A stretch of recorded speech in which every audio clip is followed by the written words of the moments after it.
My mom told me not to talk to strangers on the internet, but I'm glad I didn't listen. We are the Certified Noonas, your sisters in the love of Asian entertainment. Hi, I'm Amanda. I'm Jessie. I'm Natalia. And I'm Sky. And today we're getting a little spicy up in the Noonas late night. Or are we? Or we're not really. We're not getting that spicy.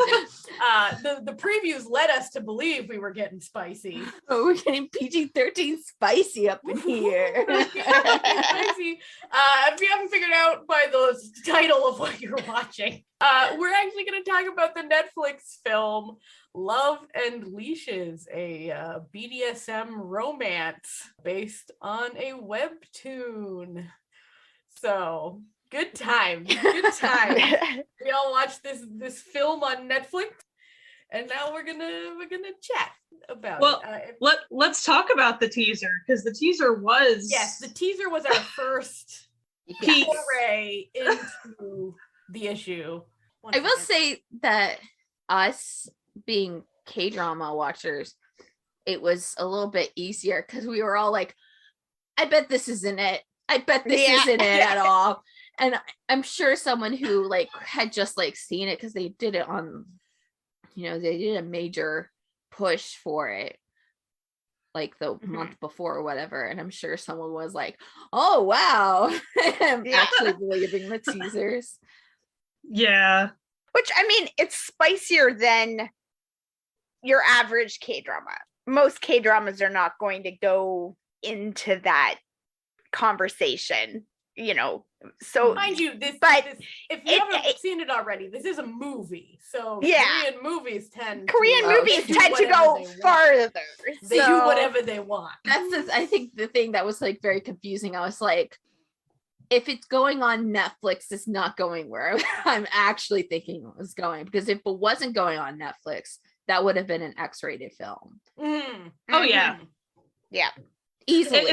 If it was in Korean cinema, they wouldn't have gone back at all. For sure, it would have gone much further. It was more like watching a made-for-TV movie. Than watching something you would expect to find in it's a like theater, watching right? the TVN cut of 50 Shades of Grey, but it actually is enjoyable to watch, if that makes any sense. You know exactly what I mean.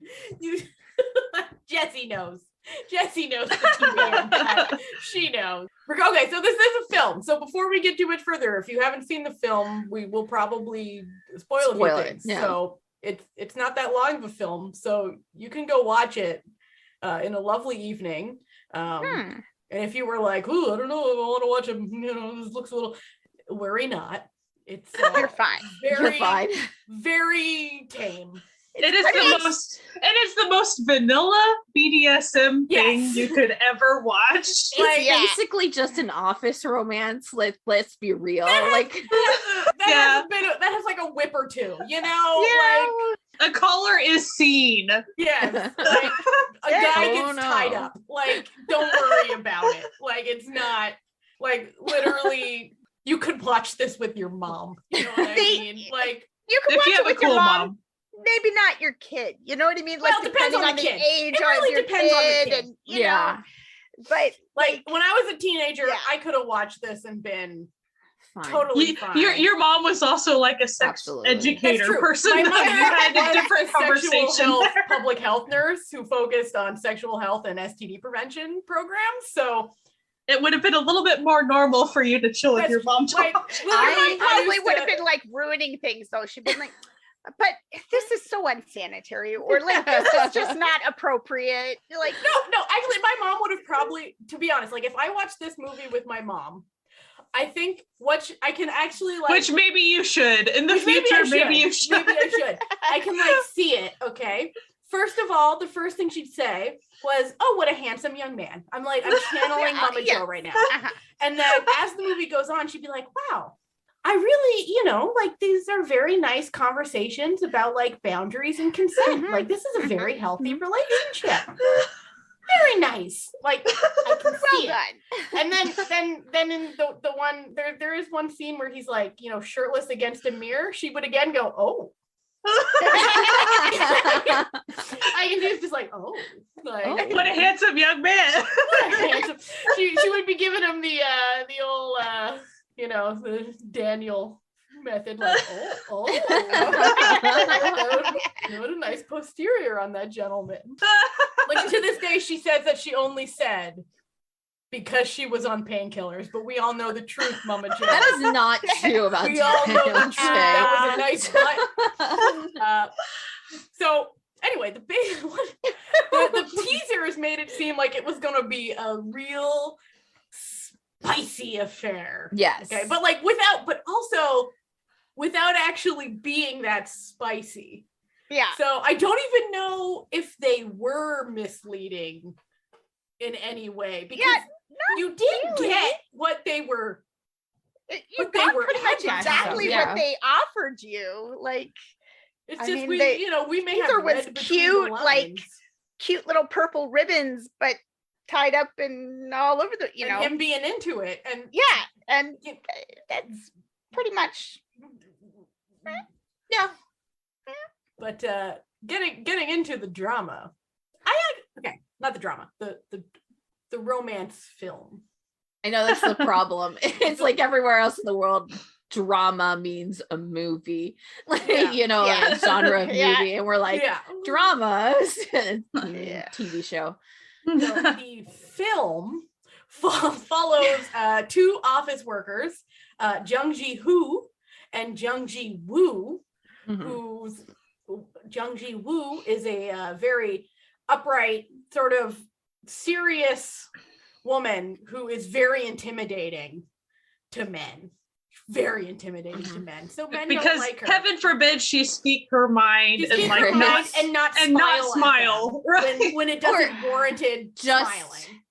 Have like a resting bitching face. Like that's basically what it is. That's like it. for and also she doesn't take shit. She doesn't take shit. And then for the others, she's kind of just like, I'm just here. I don't mean to be that way. You have my face. Jung Ji-hoo, the newest member of her team, who is this sweet, cute man who immediately seems perfect. He's just he seems like just the perfect dude. And he backs her up at work and everything's going great until a package is delivered and the mailman mistakenly gives it to her instead of him, not realizing that he has changed departments, and since their names are so similar, mixing it up. And within this package is a fancy leather collar and leash, which he then, when she opens it and is like, this is odd. He's like, it's for my dog. It's for my dog. My poodle. My poodle. That's definitely who it's for. But then when he goes to take the box, unfortunately, due to the rom-com-y sort of light rom-com nature of it, the box falls over and the coupon for more sex toys falls out. And thus, she then thinks, oh, he's into spanking women. Okay. So she's like, oh, good she for kind you. of is like, just like, okay, why would you throw away a coupon? Yeah. Look, you could get 25% off of vibrators. Why wouldn't you? Like, that's a good coupon. Don't throw a deal. She was basically sex toys are expensive. It's okay. Technically this is your package. So like, why do we have to be like weird about this? So he's more weird about it than she is. Well, yeah. So time goes on and she's thinking about it, she's like, which of course he's thinking my life is now over. Yeah, my life is ruined. She thinks I'm a freaky pervert. She's gonna tell someone. Meanwhile, she's like, why would I tell? And she's like, I'm not gonna tell anybody. I'm just gonna actually research it normally. Not even go do a little Google search and be like, just what's up with this? Like, curious right now. I am interested in this. And meanwhile, by the way, I just need a little side note about this woman's mother, who is the greatest mother I have ever seen. She's like, girl, you need to get laid. And then she's like, oh, do you want mommy to buy you some when she walks past she walks past the handcuffs. sex toy store and kind of looks in the window like, oh, that's the kind of stuff that The he classic probably likes, K-drama you know? mom. Yeah. And mom's like, do you want me to buy you something? Because, like, We can go in. And she's we like, can have Mom, a I don't. lunch. Mom, I don't no, want to buy let's sex not- toys with my mom. let's not do this. We Mom. are Not do close, that, but let's not do that. That's the Let's not be that close, Mom. So in like a classic misunderstanding, she thinks that he's into dominating people. And he thinks that she thinks that he's just the sickest pervert who's ever perverted. Which leads to him getting drunk at a function and crying while leaning against her car. And she's like, sir, why are you crying? Like, what are you doing? And he's like, I know that you think I'm a pervert. And she's like, we're all perverts. Don't worry about it. And then immediately he's like, this is the love of my life. This woman is the greatest thing that has ever happened. But like, he's still sort of weird about it. Well, and he's drunk too. He's also drunk. There's this whole situation involving a mascot head, which she then makes him go to the hospital. And finally he's like, I want you to be my master. And she's like, wait a second. She's You're like, not the one with the whips. You're the one Wearing getting the collar. like, and she's just interesting. basically like, oh, good news. I've actually been reading up on this, so I know what that is. like, oh, Timing. let me like think about it. I love how we see the cognitive dissonance on her face a little bit, though. Like, yeah, they're reevaluating. Oh, as far as the roles, it's flipped from what I thought was going on. But I kind of know what you're saying now. Because we did see, like, before, I think it was before that scene where she's imagining wearing the collar. And it's sort of like she snaps out of it and is like, nah, that's not me. That's that not does me. not work for me. Yeah, I do not. everybody watching is like, yeah, that's not you and that's not him. No, like, they're that's very not what he clearly, you're wants like, from this you, is how it's sweetie. going to be. Like, that's what she thinks Yeah.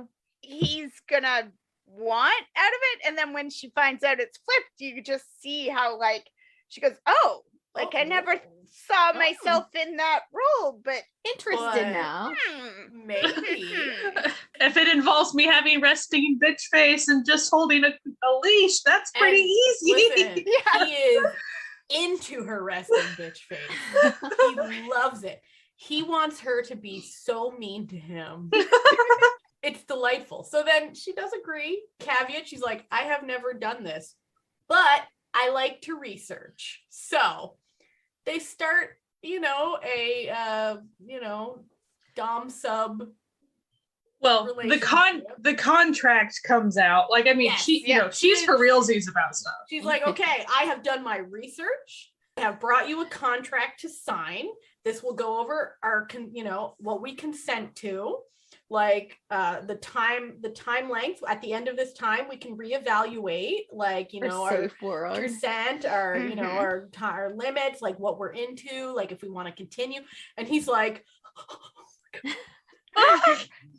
greatest thing that has ever happened to me.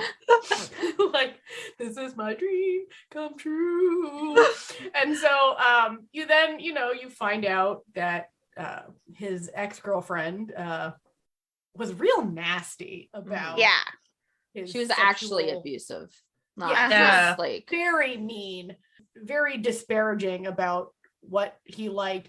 Which there is this beautiful scene where he's finally telling the main girl about this, and she's like, basically, she said, I forget what she says, but it's something that is like sort of ambiguous, like, well, I don't see why she couldn't just do that for you if that's what you liked. But it was like the way it was said was like that it sounded like maybe he could have just like not like suppressed himself. And then she turns it around like, but like if that's what you like to do, I don't see why she should have a problem with it. Like if she loved you. And he was just like, oh, like she's literally his perfect. Well, and like that's the thing he says too, is that like, and I can't remember if it's him telling her or if when we see the flashback with the ex, he's like, I'm not asking you to do these things for me. I'm just telling you I like them. Like I can find this. I'll watch porn, like I'm fine. I don't need you to do it to me. I'm not going to ask you to do something you don't want to do. but she can't even just accept that he has different needs than she does. I don't know why. She seemed pretty mean. Like, I feel like she could have probably, like, fulfilled most of what he was looking for, but then we wouldn't have this story now. Yeah. Despite the fact that she's basically whipping him and stepping on him and saying mean things to him, it follows, like, the basic rom-com, like, arc. Curve. Yeah. Like, that you would expect in like an office rom-com where they're trying to hide their relationship. So it was like kind of fun in that way, where it's just like, oh, this is a recognizable plot. It's just that they've added a little bit of spice into it, and to be clear, the spice, it's not, they never had sex during there's any no of sex those. in this movie. No. Not just in it's happening behind closed doors. Like, they do not have that kind of relationship. It's just the dom sub.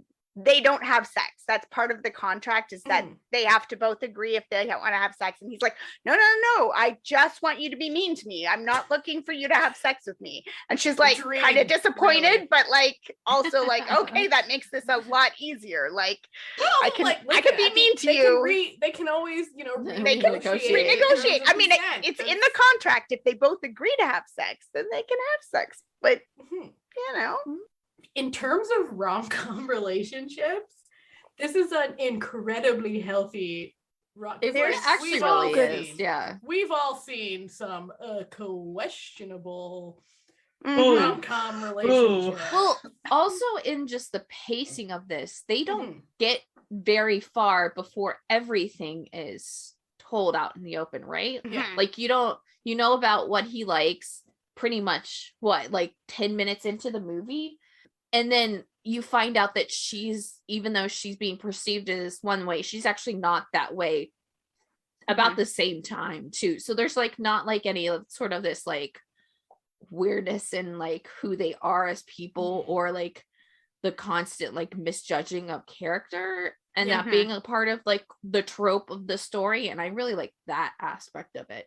And one of the things that you see a lot, I saw a lot of, when you look at the hashtags and other people have seen it and stuff, is there's a lot of discussion about how it does a really good job of separating like BDSM from abuse in multiple different ways, like in looking at what emotional abuse looks like, and verbal abuse and physical abuse and rape. And it looks at all those things and shows how they are separate from what is going on in this relationship, which is, and this consensual, really trusting job, like adult relationship. Yeah, I like was kind of surprised that it didn't do that thing where it kind of made BDSM look bad. Yeah. After a while, like make it actually look like it was like the weird thing, totally, or the terrible normal thing that people enjoy. Yeah. Like that wasn't the big, there's always a thing at the end that, causes a big problem or whatever, something to overcome. And it wasn't like that they took it a step too far, or they, like it wasn't that, like they didn't show, oh, see, this is what happens when you step out of your comfort zone and get freaky, bad things happen. Like it wasn't really that at all, which was nice. And I really liked it was a small secondary character line, but her friend, played by Liel, who it's later revealed like she's into BDSM as well. And then so they used that, it was very small, but it showed a bad, it wasn't even really a relationship. It was a bad play date, essentially. Whatever, How like some people will take advantage of people in the community and pretend to be members of the community in order to abuse and assault other people. And then the way that character would have conversations with both of the main characters separately about their feelings with their relationship and things like that. It was she was a really great sounding board for that, but to show the dangerous aspect of just when you deal with anyone in dating world at all, it wasn't just because it was BDSM. But it also it didn't blame BDSM, like the community, right. for what happened to her.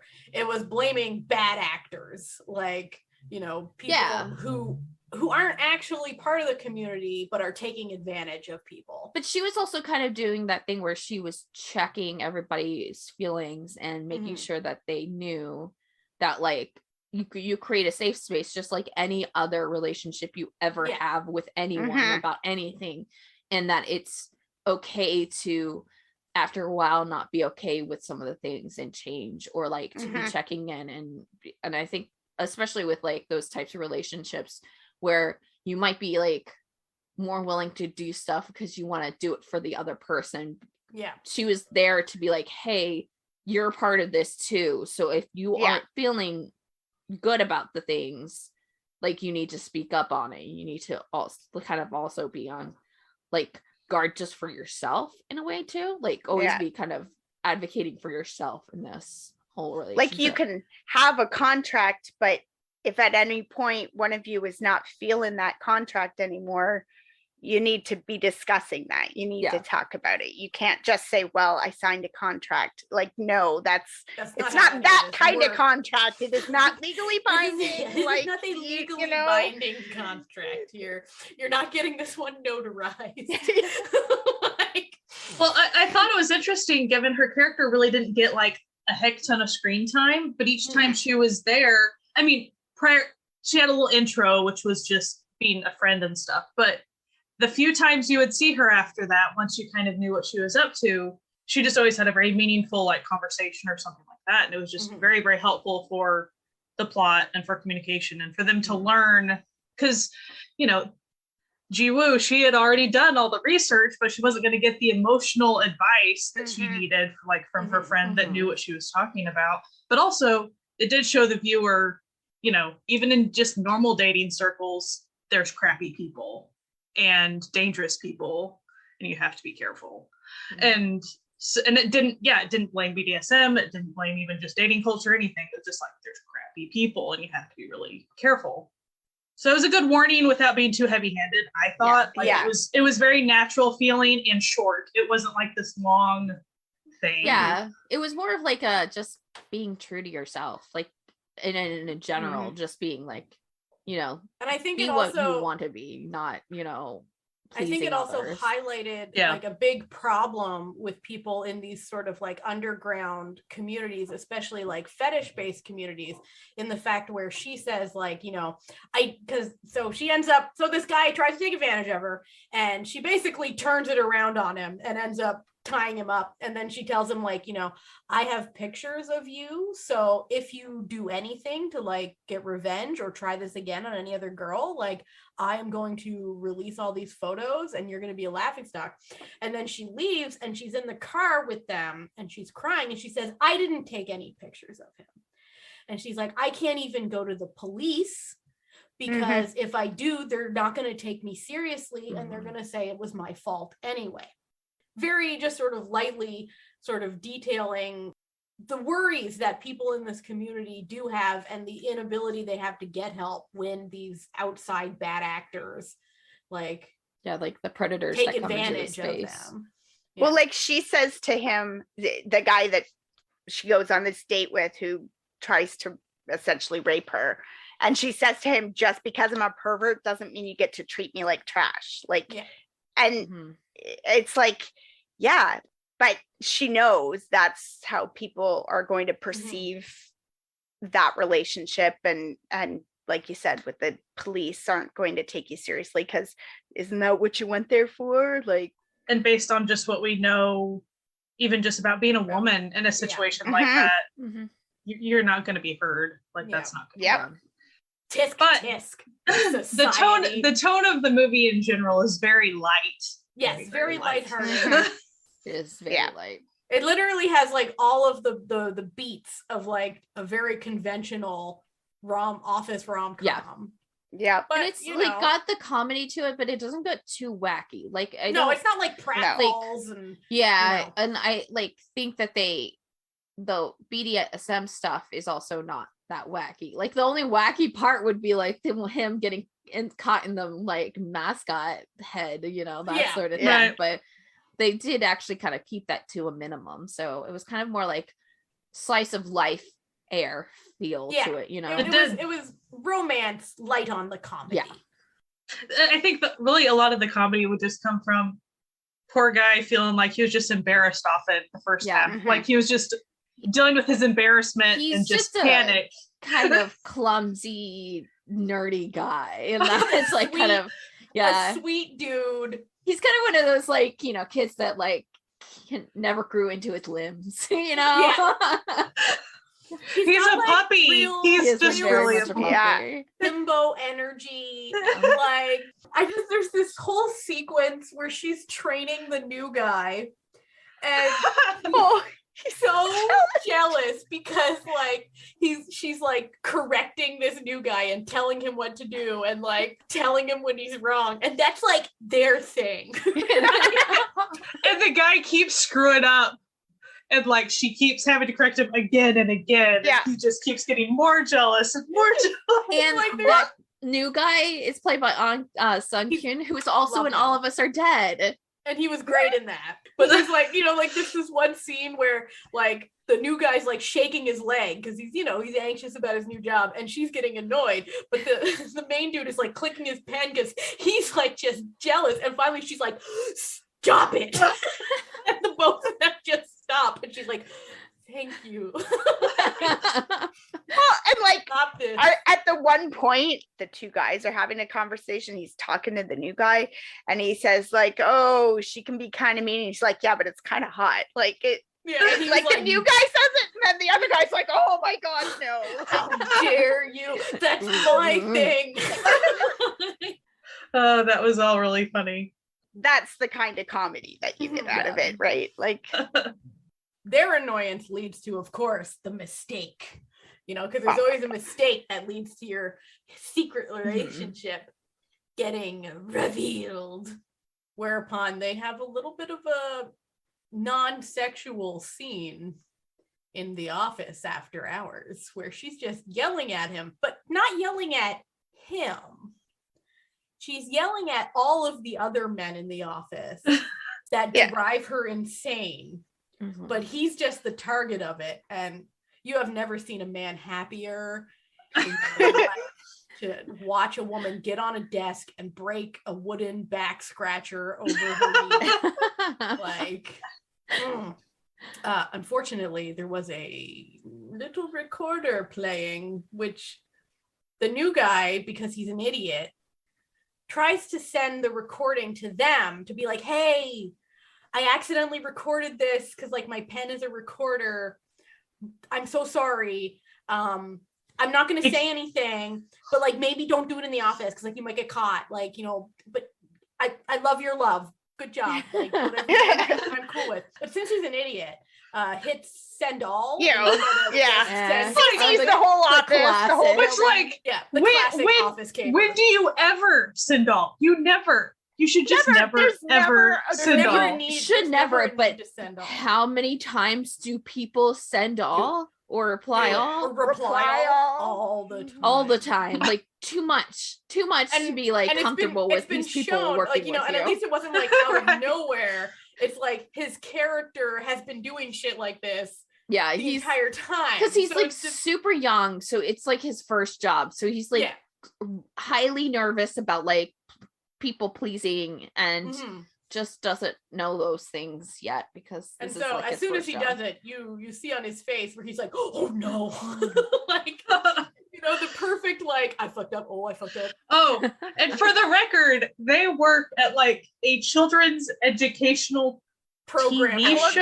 Yeah, they make like a children's show. Yeah, and they're the marketing team. That's another level to this. Considering that's why there's a mascot head around. Just it's not just a random mascot. It's literally the character of the children's show that they make.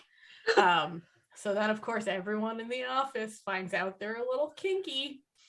Listen, the polite thing to do if you find out something like this about someone is to just keep it to yourself. You heard nothing. You know nothing. But that's not the drama way. Right?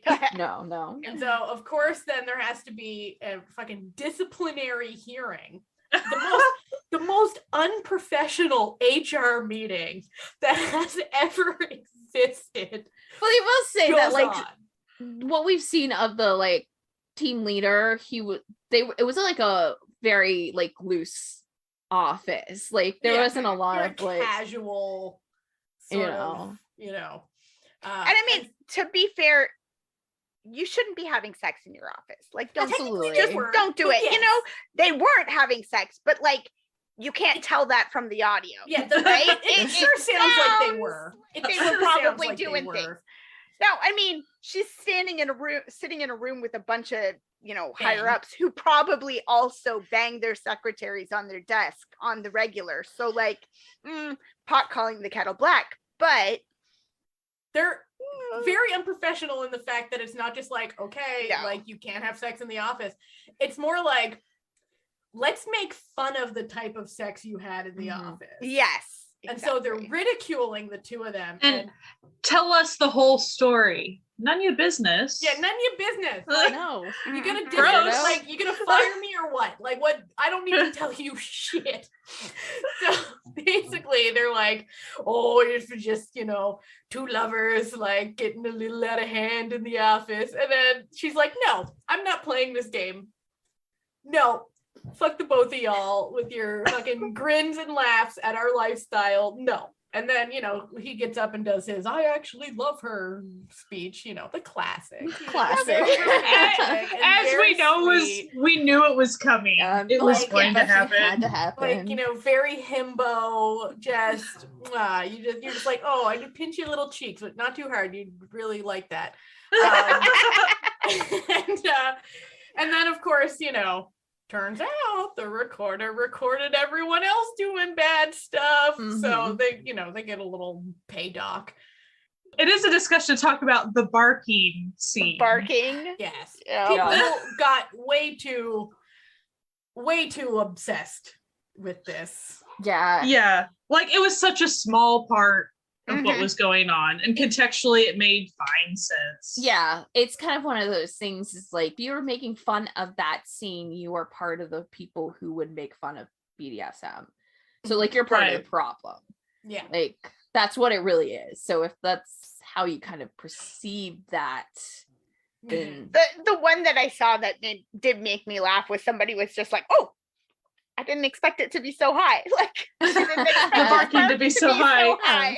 Yeah. I was like, yeah. Listen, he was role playing. Yeah. And like any good LARPer, he took that shit seriously. Okay. Like he took it like a serious Maltese, not a Rottweiler. There's a big voice difference in Listen, that. he was serious about this relationship, okay? Small dog energy, okay? Very small dog energy in the dog scene, which he picked a role and he stuck with it. Committed to it. And he had fun. And she was like, okay, I guess this is fun. This is what we're doing. It was cute. Yeah. I feel like that sort of scene won't be featured heavily in these fictional characters' repertoire in the future, though it does kind of end on a similar scene. So as long as everyone's having fun, I don't give a shit what people do. Seriously. And that was the overarching. So K-dramas, not all of them, but some of them have a lesson. Yeah. And that was definitely the lesson of this movie, was mind your business. They're consenting adults. It don't matter what they're up to. Be open to people, because everybody else is different and you don't know what's going on. And don't be like everybody's got to be consenting. Like that's it. Yeah. Like they do a great job when the ex-girlfriend comes back for a little bit. Like at one point she comes to the house and she's just flat out mean to him. And she's like, I thought you liked this. And she's like breaking his stuff and like smashing things and being mean, like just being mean, and like not in a fun way. She's just being abusive. It's just abuse. And you're like, and then she's like, but I thought you liked this. And you're like, no, like that's not how this works. Well, yeah. And it's also just like making fun of someone with what they have in a power play move in this kind of relationship they have is very like damaging, and it's also scary and not she something. knows that he feels guilty about yeah his perception that he, ruined her life or whatever, because he of course blames himself for everything that happens, when it was really like two people were involved in the situation, and he wasn't forcing her to do anything. Like, he just wanted to reveal something about himself that she was very unhappy to learn. I thought it was good too with moved on, with the female lead, though, that you do see a little bit with her too, that like she doesn't have this known fetish at the beginning, but she has a perception about herself that she's not in a relationship, that men don't like her because she's stern, because she's resting bitch face. Like, she has internalized that as well. Because that's what everyone around her keeps telling her. Yeah. Like, yeah, her coworker is like, well, maybe if it's your eyes, like they intimidate men too much. And then and she's like, I'm literally just sitting here. Like, it's not even like I'm not even actually thinking about anything. It's literally just the way that they are. Like, and then and her misogynistic boss thinks that every time she disagrees with him, that she's just being a bitch essentially. And she's like, no, I'm doing my job. Admittedly, her mom's like, men don't like women who are too aggressive, and it's just like she's getting it from. And despite the fact that the mom was very cool, even that was But I think it's good, like, you see him come out of his shell that way and realize, like, okay, I'm not weird for the wanting what I want, but she does too. Like, she has that flip side as well, where she is like, oh, it's not me. Like, there are lots of men that find this attractive.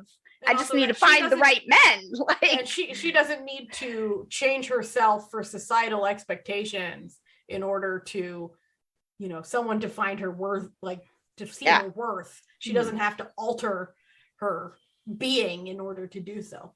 I thought it was kind of neat how, she didn't know much about BDSM or anything like that, and she researched it. I mean, she would learn and stuff, but she didn't have any huge mistakes, or nothing's frightened her and really made her regress. Like, there wasn't a lot of drama with that, which I actually really appreciated, because it was obvious that she was smart. She had done her research.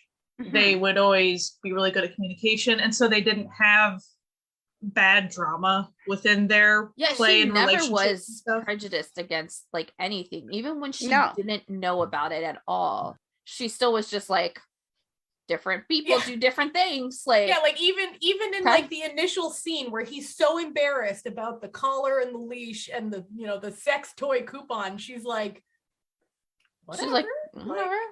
I'm not my sorry. business. I opened it up. I'm sorry. We only have like a letter like, difference in our names. So sorry. I do have to say, like, I understand that this is for a plot, No. But my guy, don't get that delivered to the office. Right? Like, you have a house. Like, get it delivered to your home, my guy. Okay, so I read a little bit of the webtoon. It's very similar to the little bit I read, but near the beginning, it pretty much starts off with the collar being delivered to the office situation. But then after that, he has a friend character that he leaves the collar leash with, like, at the person's like bar workplace. And the person's like, I don't want to keep this here. Why am I keeping this for you? And he was pretty much like him in the webtoon. I live with my parents. I have no privacy. I cannot have this in my house. Okay. So within the webtoon, that's how it was. Sense. Within the movie, of course, we didn't have that character. We didn't have that moment. And I don't even think he lived with his parents within the movie. But you don't see any parents on his end. Right. Yeah. But I found that interesting, like how they even made that a thing within this other character. Like, I don't want a baby. And even within that scene, he was calling the collar and leash. You know how it had a nameplate Miho on it? Yeah. He was calling it by its name. He's like, I'll see you later, Miho. And then his friend was like, you're weirding me out, dude. Like, But it was interesting how they brought up, like, I don't have privacy at my house. That's why it's difficult for me to explore these things. That's why I don't have a lot of stuff, just So it was kind of a whole nother layer, I suppose. I will say tonally, what I saw of the webtoon versus the movie is a lot better with tone. It felt a lot more comfortable and light and stuff. Webtoon is totally fine. It's just harder to set a tone when it's just pictures and text versus like actual people acting it out. So yeah. To me, you actually get you get fluff feels from the movie. Yeah. In my opinion, like pretty consistently fluffy. Like it has the tone of a light rom-com, but without the calm. Like there's there's funny parts, but they're not like jokey haha. Yeah, they're not set up jokes, really. Yeah, so it's like very lighthearted and sweet. Like it's a very just you like smile while you're watching. You're like, she's stepping on him and he loves it. That's so nice. Like, and even the drama or any misunderstandings are so light, like within the main relationship. It's pretty much like near the end, they just didn't communicate fully about, he's finally figured out his feelings and he just hasn't said it yet. Like that's pretty much it. Typical K-drama shenanigans with that. Yeah. Well, and like even when there is the scene with the friend in this, horrible situation, it's dealt with more lightly. Like it isn't done in a way to cause tension in the viewer. Like you're not worried that she's going to get raped. From the tone of like the tone of music, the tone of everything, they're going to get there in time. Like it's going to be fine. It's still a horrible situation, but you don't have that sense as a viewer that like this is about to take a turn. It's never feels that way when you're watching it. So the director is Park Hyun-jin, who was on Like for Likes, which we've talked about before. Oh, I love that. I love that movie. That's a really good movie, and I think if you watched it, obviously, like a couple of the cast members in this movie were in Like for Likes, so you might be able to like track from that. But it has kind of the same vibe to it. It does. Like directing style too, and I think that like maybe she took what was the script, because on Asian Wiki it just has the writer listed of the webcomic, so I wonder if for the most part they just use the web comic and then maybe the director tightened up the script a little bit. But I feel like it might be her influence on everything that's going on, because it does have that kind of same wholesome vibe to it. Yeah, feel with Like for Likes has a bunch of different relationships, kind of Love Actually style, where it's like everybody's connected, and explores different types of relationships too, like kind of drastically. I thought it was the fluffiest little BDSM movie you could ever watch. That's very true. Yeah. And I'm not saying like if I was a parent, I'm just saying if I was a 16-year-old, 17-year-old, 18-year-old, like, it's an easy thing to approach and to watch and to not be scared by. Like, and just like the nice focus on like consent, and even though there's like a power imbalance, they're still equal in their relationship, because like this is agreed upon. This isn't, someone beating someone down. It's some fun times that they're having. They're just, they're having a good time, and they respect each other. And she got some nice shoes out of the deal. Like, what's not to like? Okay. She also learned how to prepare rope. Like, hello, that is a complicated thing to do. It's very true. Very true. No, it's not. There was a lot of excellent communication. So much communication. This was like one of like the only one relationship dramas, not the only one, but like a lot of them really don't go this well in sort of like the communication and the respect and the boundary setting. So it was really nice watching that in this movie, because a lot of the times, like even in dramas, there's this whole imbalance, and it's like mostly the viewer is just supposed to kind of forget about that, because you should know that like the steps of what is going to happen is that like the female character is going to change the male character, blah blah blah, that sort of thing. And you didn't get that in this movie, and that was really nice watching, because just you never had to worry about their relationship in that sort of sense. Maybe like worry that they're gonna stay together, but that's like anything, right? Occasionally you'll watch like a rom-com, and by occasionally I mean a lot of the times you'll watch like a rom-com or like a romantic drama, and all you can think is, well, this relationship's doomed to fail. Like, you don't get that vibe here. You're like, oh my god, they're gonna be so happy forever. Like, well, I love it. And as Jessie was saying, I feel like a lot of dramas, the power imbalance that happens, even as you brought up earlier with like, you know, for instance, jerky guy is jerky for like half the drama and then like kind of suddenly change it, you know.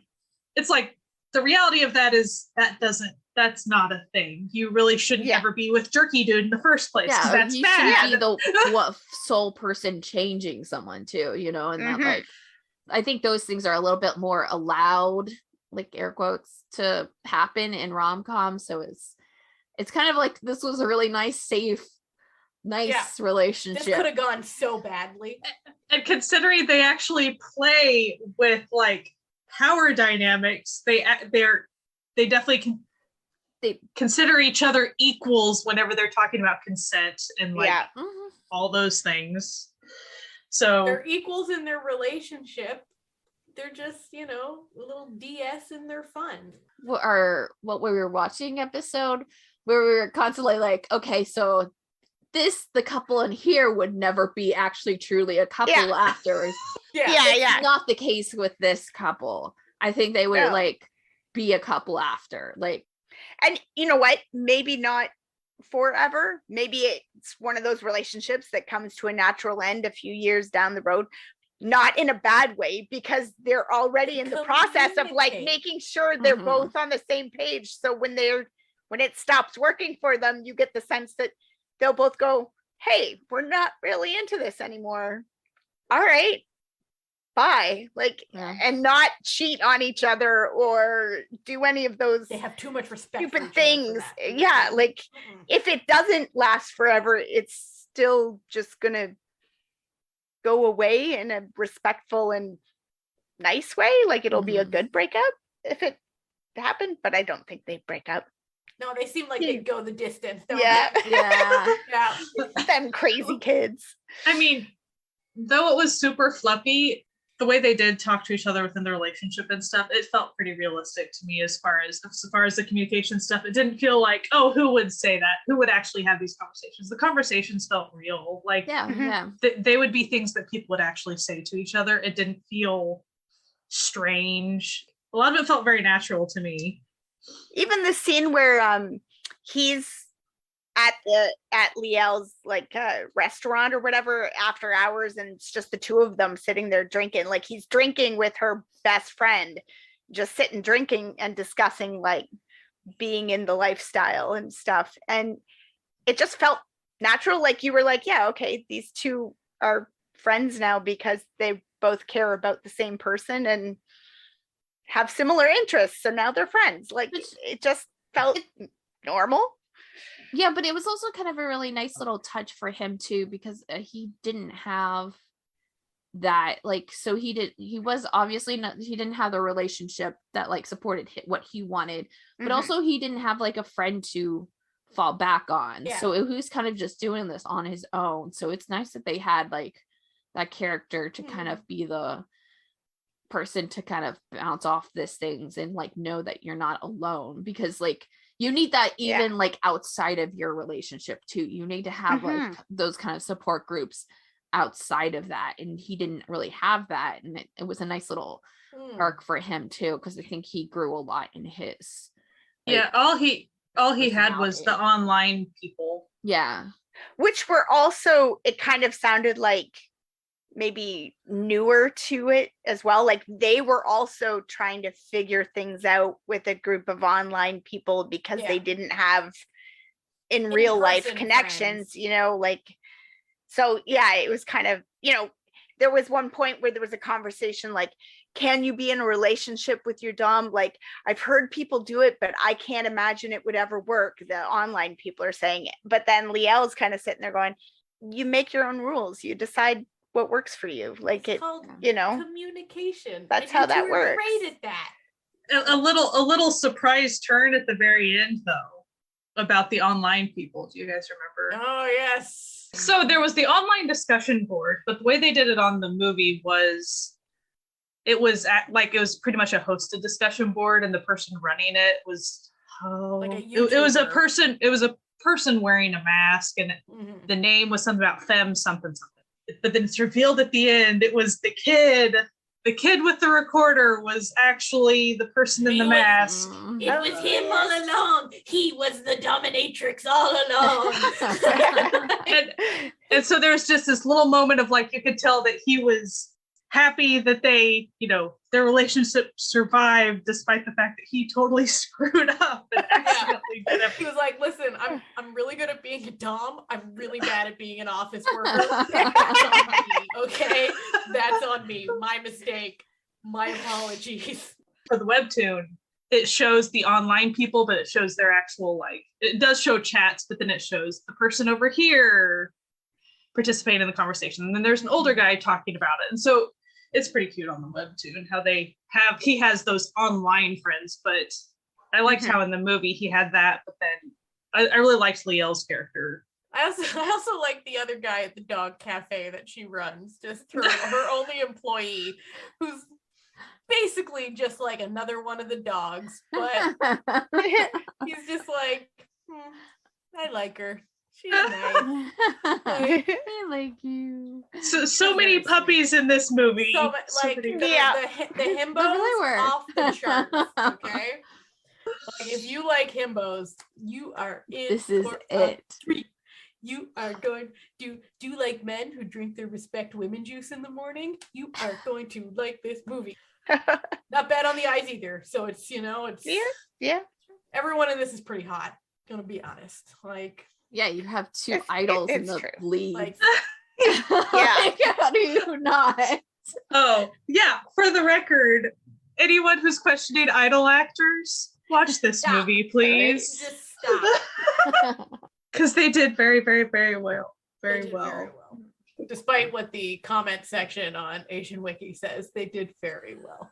I need to stop. You need to stop that. I do it every time where I end up reading. Every time my drama list is also the worst. Every time that Jessie and I have done a like special episode, like with the zombie stuff, I will go and I will just I'm just looking at this, and all of a sudden you just keep scrolling, and then all of a sudden you're in the comment section and you're reading just the dumbest, most just absolute worst hot takes. It's so bad. It's like stuff where you're like, that's not even something that happened. Like, you literally can't even interpret it wrong. Literally, the line is wrong that you're saying. You're like, oh gosh. Yeah, it's better to not look at just not look at it. Literally, one of the comments is complaining that there's differences between the webtoon and the movie, and I'm just like, do you not know? Listen, I only went 10 chapters deep, and the webtoon is probably, let's say, 50 chapters at this point, if not 100. You can't do it. That's not how any of this works. Okay, that's not how adaptations work. It's not gonna happen. The tone of the movie definitely educates and is more accessible and stuff than the webtoon is. The webtoon is definitely like, this is straight up, we're talking about BDSM, this is what we're talking about, blah, blah, blah, which is totally fine. It's just a little bit more abrupt than the fluffy that's happening in the movie. So if you go watch the trailer for the movie, you're probably not going to get that level of spice because it's a little bit more fluffy than that, but it's still a good time. There's a scene or two that probably gets almost that spicy. The mirror scene is pretty spicy. Ooh, the mirror scene's nice on the old peepers. It ain't bad. It ain't bad. I'm really starting to enjoy Lee Jun Young stuff. I've been watching more and more of his. That's the main actor. I've been watching more of his work these days. Just not even on purpose. It just sort of happens. If you watched him in Imitation, he is completely different in this. Not just in the and now he's into BDSM. Like, he's a puppy in this. Like, he's an absolute adorable puppy, and he is not like that in Imitation. I'm gonna be honest, I didn't realize it was the same guy until halfway through the movie. Yeah. I was like, oh, and I wasn't even thinking Imitation. I was like, oh, that's the dude from Please Don't Date Him, the fireman. Like, oh, refrigerator show. He was being like sweet himbo. I was like, oh yeah, that's who that is. But no, it's very different than Imitation. And his character in Let Me Be Your Knight, which I'm only a few episodes into, but he's definitely the standoffish tsundere idol type dude. That is not the case in this. He is the least tsundere person you will ever encounter. He just, listen, for a man hiding a big secret, he puts his emotions on the table all the time. He really is like bad at keeping I don't know how he lasted so long in that previous relationship without telling her, because he just wants to put his soul out on the table for you, you know. But I really did like the way they balanced those characters and stuff. Like they had a really good chemistry on screen. And neither one of the characters was all one thing. Like, he was very good at his job. He was very on top of things. Like, he even discusses that at one point. I'm so put together at work. I'm so on top of things. I like to not be in charge later. You know, in my private time, I don't want to have to make the decisions. Okay, cool. Yeah. And she's like very put together at work. She does her thing, but like also has some insecurities, and she has some, you know, softer sides and stuff. And it's just kind of nice to see characters that aren't one-dimensional. Especially in a movie, because it's not like we got a movie, and it's not even a particularly long movie. Like, it's a standard runtime for a film. I have to say, I'm glad it was a movie, because I feel like a lot of people thought it was going to be a K-drama. They didn't realize. And I think if it was a K-drama, a lot of the things that we're saying, you know, we're so glad they would have, you know, like if it was a drama, they would have gone down those roads that we're just happy they didn't. You have to, at the very least, introduce some bunny trails, you know, some more drama.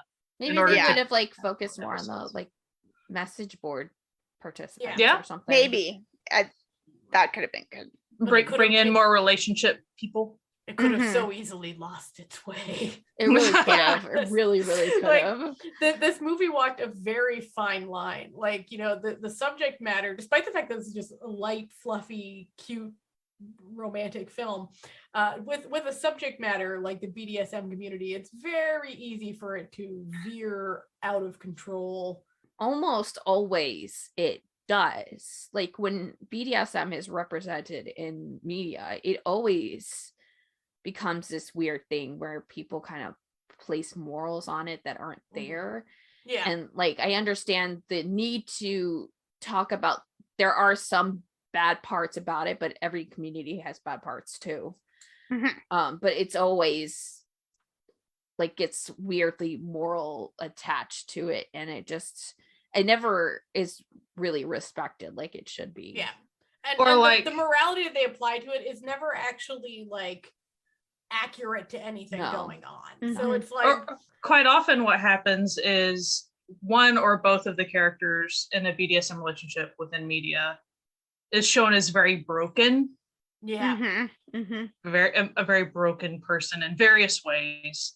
Not that that's a bad thing to sometimes represent, because that's reality too sometimes. So I'm not saying that that's an absolute no to show in media, but when you're talking BDSM stuff, it's pretty much always like, character must be totally screwed up before they decide BDSM is their thing.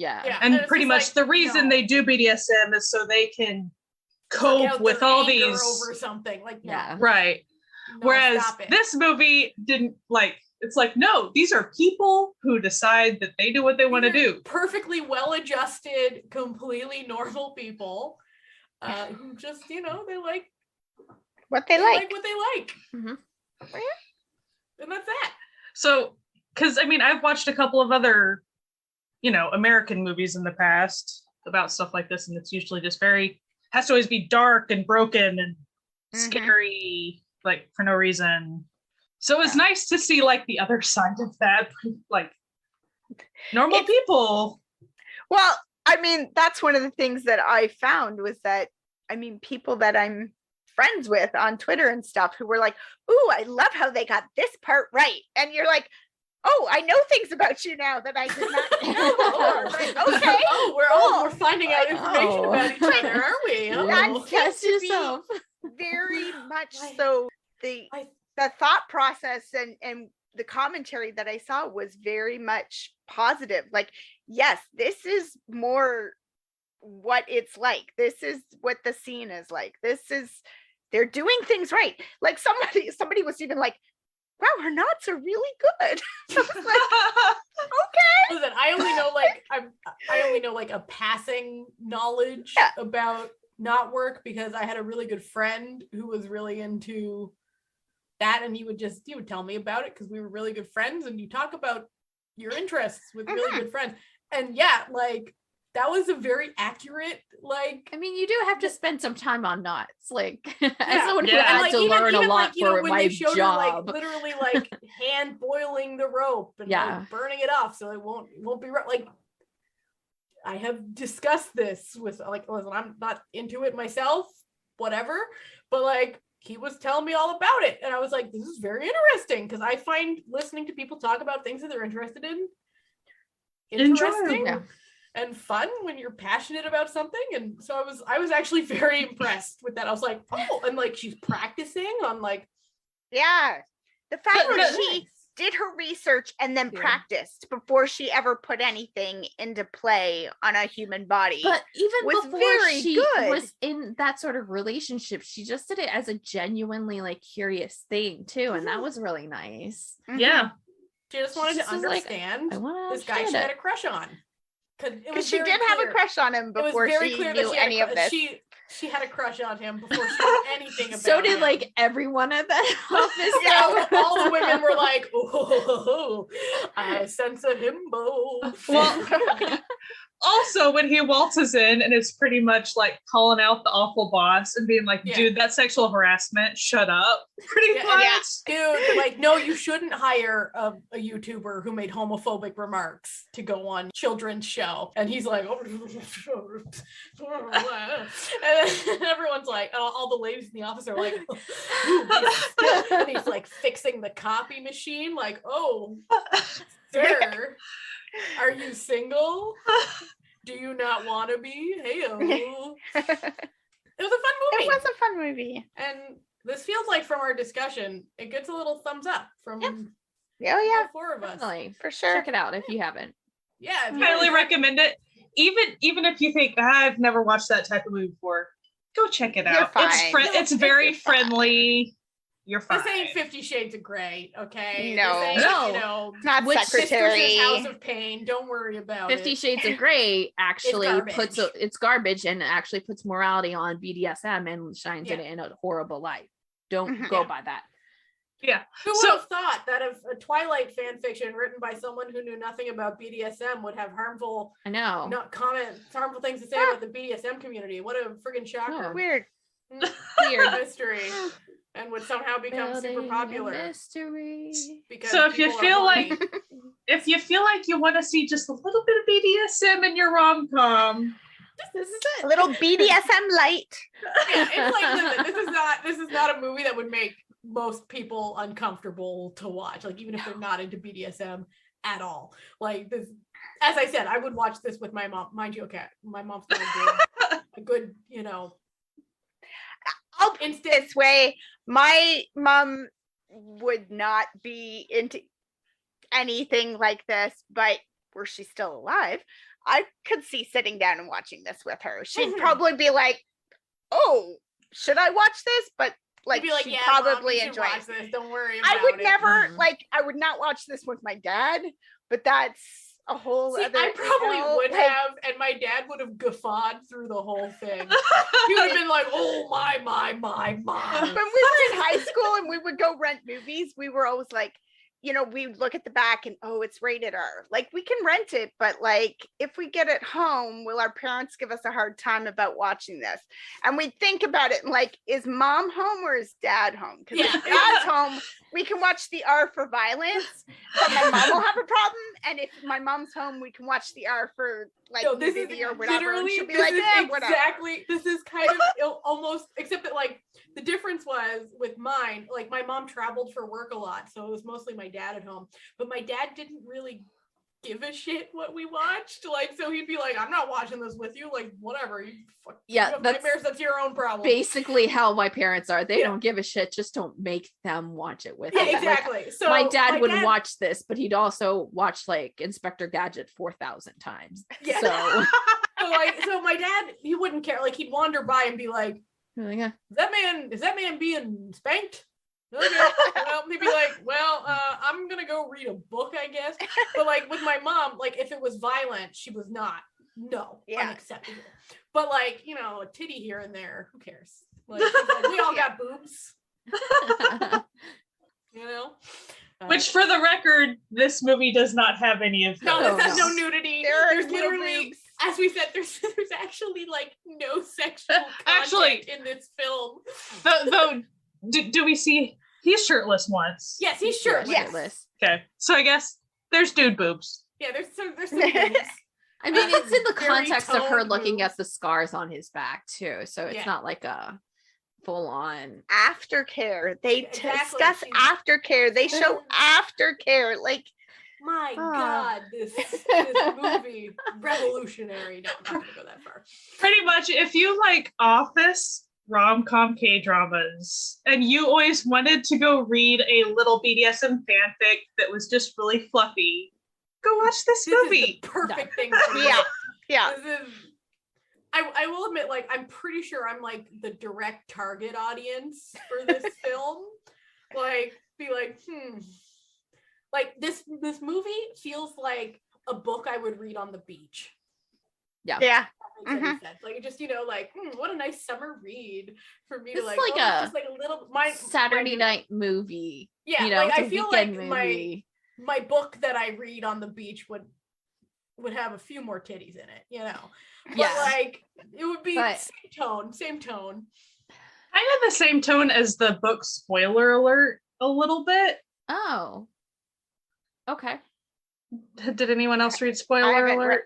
I haven't read it, but I like know the plot of it. Like, spoiler alert is much more naughty than this movie, but the rom-com-y level. But then talking about thing anyway. Not going to get into it, but like the tone is similar in my opinion.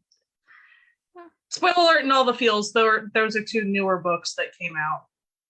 Oh, I loved all the feels. I thought Natalia had. Yes, now, okay, sorry. I got really confused and my brain forgot that I did read both of those novels. But yes, I have read both of those and they're delightful. The reason I brought it up was. Yeah, spoiler alert and all the feels. Like, doesn't it have a little bit of the same tone of that? As far as like, because there's a little bit of like, they kind of have a little bit of healing within and there's sexual things. Anyway. It vibes along with, I guess I shouldn't say vibes, that makes it awkward. And you know what I'm saying. Those novels are by Olivia Dade and they get 2 thumbs up from Natalia. They're really good if you like romance novels, and especially romance novels featuring a plus size women. Yay! So they're really good. They're really good. Really fun. Anyway, this movie is also really fun and really good. No plus size women though, but this is a Korean film. It is Korea, so it was never gonna be one. You know what I mean? Like, let's just times are changing, but not that quick. So no, I don't think ever in my life. Anyway, thumbs up from every one of the Noonas, I think. Yeah. So we hope you check it out. It's on Netflix. We're still not sponsored, but Netflix, call us, You're getting into Korean stuff. We'll shill your content. Don't worry. We're doing it for free while they pay. Anyway, we hope you enjoyed listening to this episode of the Certified Noonas. You can find us wherever podcasts can be found, but if you want links and time codes, you're going to have to go to our website, certifiednoonas.com, where all the episodes are there with links and time codes and all that sort of good stuff. In addition, we have our Certified Found Family. That's what we call all the people who sponsor this podcast on Patreon. So it's patreon.com/certifiednoonas. We have fun little extras that go up on Patreon, and we have a movie night, which we just did. That was super fun. We also have a Discord. Discord is the best. We love our Discord server. Links to that will be on our website. With the episode, they're always on the website. Everything's on the website. We're on certified. Sorry, no. We are on social media, not certified media. We are on social media. It's always at Certified Noonas. We're mostly on Twitter and Instagram. And if you are listening to this the week it comes out, this Friday, we are having a live stream over on our YouTube channel, the Certified Noonas YouTube channel, which will be at 9:30 Eastern Standard US Corn Time. So you can find us there. We're gonna chat and hang out and have a good time, and we hope that we see you there. Anyway, we hope you have a fantastic week. You stay safe, wash your hands, wear a mask, and keep enjoying Asian entertainment. Goodbye. Bye. Bye.